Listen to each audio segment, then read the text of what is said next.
সুজন, সুজন, সুজন রে। এই যা শেষ করে দে, জমিদারের ছেলে বলে নাতি আয় দেখ আর ভালো লাগতো না।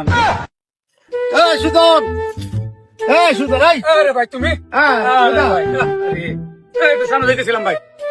আরে তার তোমার অবস্থা কি ভাই?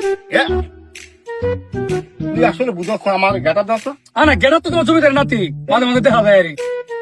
এটা কইতাম নাই দিন তোর ভাবিরে সত্র বড়ি স্বর্ণ দিয়া হ্যাঁ ওই যে ওই দিন বলছিল যে হ্যাঁ বানাই গেছি, হ্যাঁ বানাই গেছি, আই সব বানাস কই বানাই গেছি। ভাই কেন বানাই দিলা ভাই?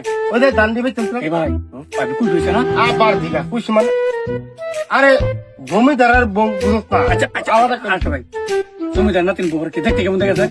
সেই বাপ বাপ। সেই আর বিষয় যে আমরা তো মনে কর কথা দিয়ে কথা নাই, মনে করি যে আবার আমি একটা প্রজেক্ট একটা হাতে নিছি। আচ্ছা গতকালকে যাওয়ার কথা ছিল, কারণ বিমানের সমস্যা হয়েছে তো এই সব যাইতে পারিনি। কি কর বিমান চা খাবো, চা কোথায়? দেখি প্রোগ্রাম আছে, কোথায় যাই এখনো শিওর হয়েছে না। শিওর বিমানওয়ালা বলবে, সে বলবে আমাকে কোথায় নিয়ে যাবে সে, বুঝছো? কারণ তুই বুঝ, কথা আমি কোন পর্যায়ে আছি। হ্যাঁ জমিদারের নাতি বলে কথা, হ্যাঁ কথাবার্তা একটু চা গাইতে গেলেও হেলিকপ্টার নিয়ে যাইবো। হ্যাঁ এটাই ভালো তা। আচ্ছা আমি আইছিলাম এটা লাগি তো তুই আমার ভাই বেড়াতে তোরা তো না শুনাই, তাহলে তো মানুষটা খারাপ করবো। আমি জমিদারের নাতি কিন্তু ভালো থাকি। আচ্ছা